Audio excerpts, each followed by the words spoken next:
Hi friends, welcome back to tasty recipes. ఈరోజు recipe catering స్టైల్లో కొబ్బరి వేసుకుని బీన్స్ ఫ్రై తయారీ విధానం చూద్దాము.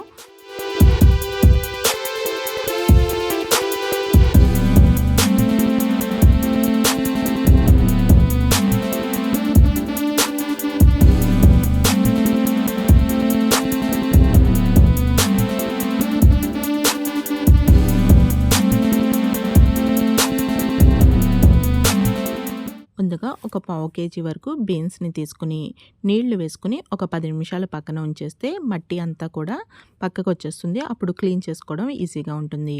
2-3 సార్లు నీళ్లతో బాగా కడిగేసుకోవాలి. ఆ తర్వాత దీనిలోకి నీళ్లు వేసుకుని ఉడికించుకోవాలి. బీన్స్ మునిగే వరకు నీళ్లు వేసుకుని దీనిలోకి 1 టీ స్పూన్ వరకు ఉప్పు వేసుకుని పొయ్యి మీద పెట్టుకుని స్టవ్ని హై ఫ్లేమ్లో పెట్టుకోవాలి. హై ఫ్లేమ్లో పెట్టుకున్న ఒక 5 నిమిషాలకి నీళ్ళన్నీ కూడా కొంచెం వేడయ్యి మరుగుతూ ఉంటాయి. అప్పుడు స్టవ్ని మీడియం ఫ్లేమ్లో పెట్టుకుని మధ్య మధ్యలో ఒకసారి ఇలా గరిటతో కలుపుకుని ఉడికించుకోవాలి. ఒక 8-10 నిమిషాలు ఉడికించుకుంటే సరిపోతాయి. ఇలా ఉడికించిన తర్వాత స్టవ్ ఆఫ్ చేసేసుకుని నీళ్ళన్నీ తీసేసుకుని వేరే ప్లేట్లోకి తీసేసుకోవాలి. ఇప్పుడు బీన్స్కి ఒక్కొక్క దానికి ఇలా పీచు ఉంటుంది కదండి, ఆ పీచుని మొత్తం తీసేసుకోవాలి.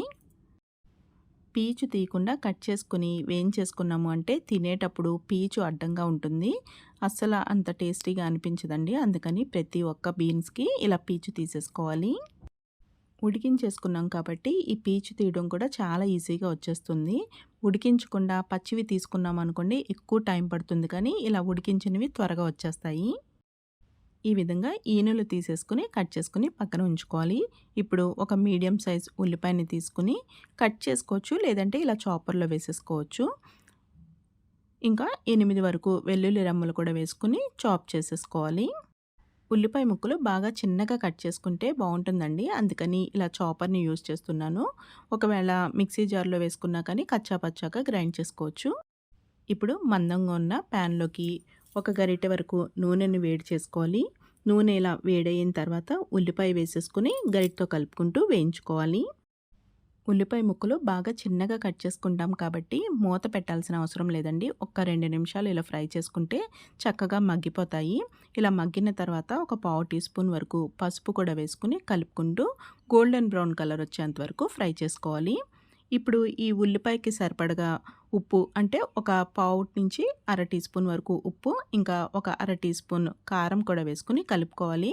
మనం బీన్స్ అవి వేసిన తర్వాత మళ్ళీ ఉప్పు కారం వేస్తామండి, అందుకని ఇప్పుడు కొంచెం అడ్జస్ట్ చేసుకుని కొంచెమే వేసుకోవాలి. ఉప్పు కారం వేసి ఇలా బాగా కలుపుకున్న తర్వాత దీనిలోకి ఉడికించుకున్న బీన్స్ని కూడా వేసేసుకుని కలుపుకోవాలి. బీన్స్ని వేసిన తర్వాత గరిటతో కలుపుకునేటప్పుడు జాగ్రత్తగా కలుపుకోవాలి. మనం ఆల్రెడీ ఉడికించేసుకున్నాం కాబట్టి కొంచెం గరిటతో ఎక్కువసేపు కలిపితే ముక్కలు అయిపోయినట్టుగా అయిపోతాయి. ఇలా బాగా వేయించుకున్న తర్వాత అర టీ స్పూన్ ఉప్పు, అర టీ స్పూన్ కారం కూడా వేసుకుని కలుపుకోవాలి. ఇలా గరిటతో కలుపుకుంటూ అడుగు అంటుపోతుందండి, అడుగంటింది కూడా గీకుతో ఆ గరిటతో కలుపుకుంటూ ఇలా ఫ్రై చేసుకోవాలి. లాస్ట్లో కోరిన కొబ్బరి కొంచెం వేసుకుంటే టేస్ట్ కూడా బాగుంటుంది. పావు కప్పు వరకు పచ్చి కొబ్బరి కోరు వేసుకుని ఇలా కలుపుకుంటే చూసారు కదా, పొడి పొడిలాడుతూ కేటరింగ్ స్టైల్లో బీన్స్ ఫ్రై రెడీ అయిపోయింది. బీన్స్ ఫ్రై పప్పు, సాంబార్, రసం లాంటి వాటిలోకి కాంబినేషన్గా అయితే చాలా బాగుంటుందండి. మరి ఈ రెసిపీ మీకు నచ్చినట్టయితే ఫ్రెండ్స్కి, ఫ్యామిలీ మెంబర్స్కి షేర్ చేయడం మర్చిపోకండి. అలాగే మన ఛానల్ని ఫస్ట్ టైం చూస్తున్నట్టయితే సబ్స్క్రైబ్ చేసుకోవడం మర్చిపోకండి. Thank you for watching food tree channel.